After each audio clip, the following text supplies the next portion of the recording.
Më 1 qershor, Ministria e Mbrojtjes do të shpallë konkursin për rekrutimin e kadetëve të rinj për vitin akademik 2026-2027. Për këtë shkak, Forca e Sigurisë së Kosovës ka nisur një fushatë informuese para fillimit të procesit të aplikimit të kandidatëve. Bazuar në legjislacionin në fuqi, është e përcaktuar zhvillimi i fushatave informuese para fillimit të procesit të aplikimit të kandidatëve për rekrut dhe kadet të FSK-s. Qëllimi i kësaj fushate është sensibilizimi, informimi dhe motivimi i qytetarëve për të aplikuar, duke siguruar interesim dhe konkurrencë sa më të lartë në procesin e rekrutimit. Fushata informuese përfshin angazhimin e ekipeve mobile, përdorimin e mediave dhe rrjeteve sociale, si dhe shpërndarjen e materialeve informuese në qytete të ndryshme të vendit. Ish koloneli i FSK-s Afrim Veseli e konsideron këtë si një praktikë të mirë dhe të efektshme.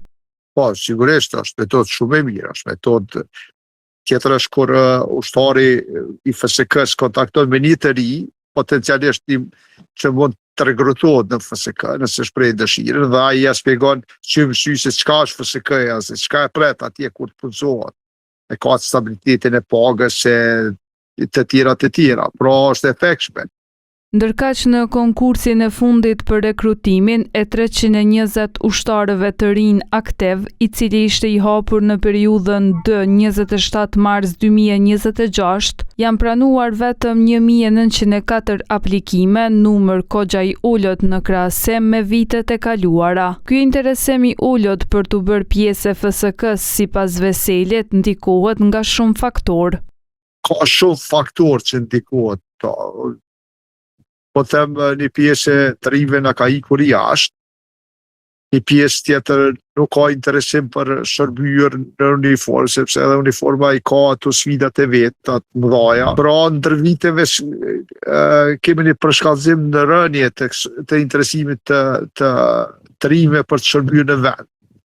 Ka dhe elemente tjera çështjes të pranimit të tyre, tizmet dhe gjërave të tjera që ka ndodhur edhe më parë, po të gjatë gjithë viteve, pra dhe tani që një pjesë e tyre është i zhgënjym, kanë kunkuru disa herë, nuk kanë mundër të pranuar, nëse dëgjon. Së fundi, Ministria e Mbrojtjes ka hapur edhe një konkurs për pranimin e 6 mjekëve të përgjithshëm në regjimentin e mjekësisë të FSK-s, duke qenë se afati i aplikimit është ende i hapur, deri më tani kanë aplikuar 45 kandidat. Afati për aplikim do të mbyllet më 25 maj.